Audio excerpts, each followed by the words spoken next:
দেখো যে 550 টাকাকে 5:6 এবং 4:7 অনুপাতে ভাগ করতে হবে।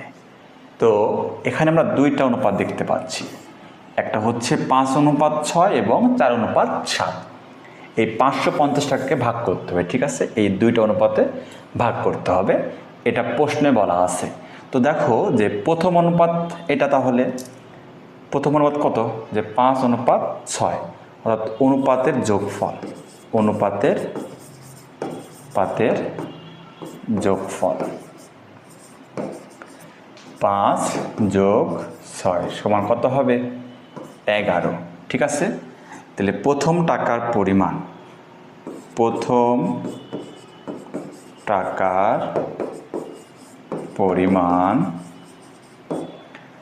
550 টাকা আছে এখানে, তাই না? তাহলে 550 এর এখানে আছে 5/11, 5×11 = 55, তাহলে 5×5 = 25 হবে এখানে, এখানে হবে 250। দ্বিতীয় টাকার পরিমাণ হবে 550 এর 6, এই যে এইটা 6 এর 11, আশা করি তোমরা বুঝতে পারছো, কাটাকাটি করলে হবে 5, তাহলে তোমরা এখানে লিখতে পারো 5×6 = 30, তার মানে এখানে হবে 300, ঠিক আছে। দেখো এইটার এইটা যোগ করলে 550 হবে। তোমরা বুঝতে পারছো যে 250 এবং 300 যোগ করলে 550 হবে। এটা হচ্ছে প্রথম অনুপাতের, এটা আমরা ভাগ করলাম। এইবার দেখো যে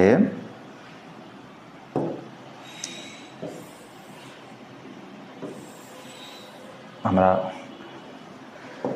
দ্বিতীয় অনুপাতে সেটাই রূপান্তর করব। দেখো যে এইটার তাহলে অনুপাতের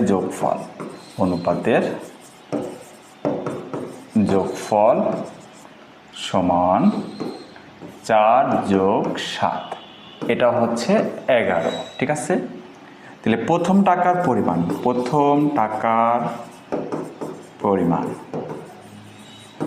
তাহলে 550 এর 4/11, এটা কাটলে হবে 50, তাহলে 4×5 = 20,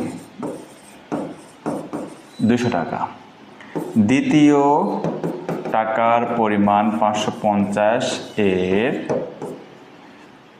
7/11, 50, 5×7 = 35, 350। দেখো এইটা কিন্তু যোগ করলে 550 হবে, তার মানে ঠিক আছে।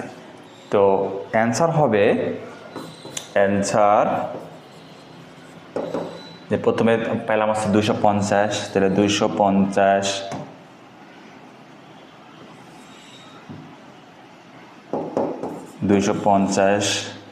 এরপরে 300, এরপরে হচ্ছে 200, এরপরে 350, ঠিক আছে।